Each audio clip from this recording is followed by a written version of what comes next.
बांग्लादेश में तख्ता पलट हो चुका है। 5 अगस्त को तत्कालीन पीएम शेख हसीना को इस्तीफा देकर अपने देश से भागकर भारत आना पड़ गया। हाल ही में अपने देशवासियों के नाम एक संदेश में शेख हसीना ने बांग्लादेश में तख्ता पलट के पीछे सीधे तौर पर अमेरिका का हाथ बताया।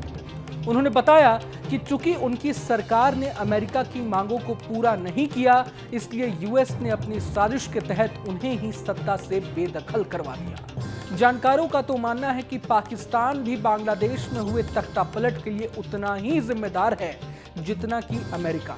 1971 में भारत की मदद से पाकिस्तान से अलग होकर बांग्लादेश एक अलग राष्ट्र बना। इस बात को करीब 54 साल बीत चुके हैं, लेकिन आज भी पाकिस्तान को बांग्लादेश हर मौके पर चुभता है। मगर ऐसा क्या है कि पाकिस्तान 1971 की अपनी हार को आज तक भुला नहीं पाया और वो बांग्लादेश में समय समय पर अशांति फैलाने की कोशिश करता रहता है। साथ ही साथ ये जानना भी जरूरी है कि आज से करीब 5 दशक पहले बांग्लादेश के लिए भारत की कुर्बानी अमेरिका को क्यों खटकती है। बांग्लादेश का एक अलग राष्ट्र बनना अमेरिका क्यों नहीं चाहता था कि बांग्लादेश एक अलग राष्ट्र बने। आज इस वीडियो में आपको इन तमाम सवालों का जवाब मिलेगा, इसलिए वीडियो को अंत तक जरूर देखें। बांग्लादेश के लिए भारत की कुर्बानी को समझने के लिए आपको टाइमलाइन में आज से करीब 5 दशक पीछे जाना होगा। साल 1971 में भारत की सेना के आगे पाकिस्तान की फौज ने घुटने टेक दिए थे और बांग्लादेश को आजादी मिली थी। यह युद्ध 3 दिसंबर 1971 को उस समय शुरू हुआ था जब पूर्वी पाकिस्तान में स्वतंत्रता के लिए संघर्ष चल रहा था। ये जंग 13 दिनों बाद यानी 16 दिसंबर को पाकिस्तानी सेना के बिना शर्त आत्मसमर्पण के साथ समाप्त हुआ, जिसके साथ ही बांग्लादेश आजाद हुआ। बांग्लादेश की मुक्ति के अवसर पर बनाई गई ये मूर्ति आज भी इस बात का सबूत है कि कैसे 1971 के युद्ध के बाद पाकिस्तानी आर्मी ने भारत के सामने सरेंडर कर दिया।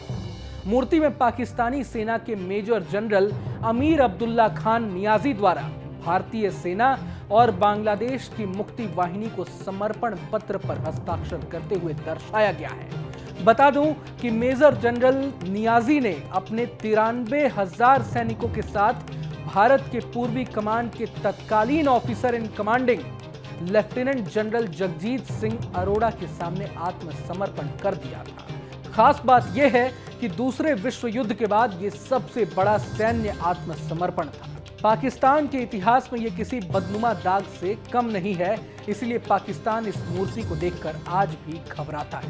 1971 के बाद से पाकिस्तान कई बार बांग्लादेश में अशांति फैलाने की कोशिश कर चुका है। वजह तो साफ है, पाकिस्तान आज भी बांग्लादेश के लिए भारत की कुर्बानी को बचा नहीं पाया। अमेरिका को भी ये बात इसलिए खटकती है क्योंकि उस वक्त अमेरिका चाहकर भी पाकिस्तान की मदद नहीं कर पाया था। हालांकि अमेरिका ने पाकिस्तान के सपोर्ट में अपने जंगी बेड़े जरूर तैनात कर दिए थे, लेकिन उसकी कोशिश रूस ने ऐन मौके पर नाकाम कर डाली थी। अब जब बात इतना आगे बढ़ चुकी है तो ये भी जान लेते हैं कि आखिर भारत ने उस वक्त बांग्लादेश के लिए क्या क्या कुर्बानियां दी थी। बता दूं कि 1971 के संघर्ष के दौरान इंडिया ने बांग्लादेश को आजाद कराने के लिए कूटनीतिक, आर्थिक के साथ साथ सैन्य तौर पर भी पूरा सहयोग दिया था।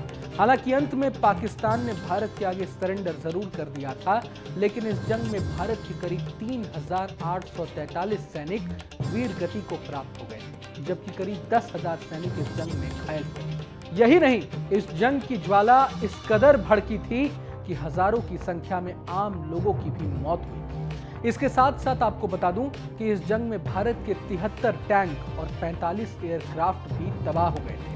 3 दिसंबर को पाकिस्तान की वायुसेना ने भारत के कई एयरबेस पर हमले कर दिए थे। पाकिस्तान की तरफ से श्रीनगर, पठानकोट, अंबाला, आगरा, जोधपुर, जैसलमेर, भुज और जामनगर में एक साथ अटैक किए गए थे। यहां भी भारत को काफी नुकसान उठाना पड़ा। भारत ने बांग्लादेश को आजाद कराने के लिए जितने पैसे खर्च कर दिए थे उसकी तो कोई गिनती ही नहीं। मतलब एक तरह से देखा जाए तो उस वक्त बांग्लादेश के लिए भारत की ये कुर्बानी किसी संजीवनी बूटी से कम नहीं थी। यही वजह है कि आज भी पाकिस्तान इस हार को भुला नहीं पाया। आपको बता दूं कि उस वक्त अमेरिका ने पाकिस्तान की मदद के लिए भारत के खिलाफ बंगाल की खाड़ी में 7वां बेड़ा भेज दिया था, जो बेहद ताकतवर था और उस समय दुनिया का सबसे बड़ा विमान वाहक पोत भी था। वहीं ब्रिटेन भी पाकिस्तान की मदद के लिए आगे आया था। ब्रिटेन ने अपने एयरक्राफ्ट करियर HMS ईगल को अरब सागर में भेजा था। ये सब भारत को घेरने और दबाव बनाने के लिए हो रहा था, लेकिन ऐन वक्त पर भारत की मदद के लिए रूस ने आगे आकर अमेरिका और ब्रिटेन को रोकने का काम किया। इस वीडियो पर आप क्या सोचते हैं, यह हमें कमेंट बॉक्स में जरूर बताएं। मैं हूं रोहन शर्मा और आप देख रहे थे न्यूज नेशन। नमस्कार। न्यूज नेशन अब व्हाट्सएप पर खबरों के ताजा अपडेट के लिए न्यूज नेशन के इस QR कोड को स्कैन करें।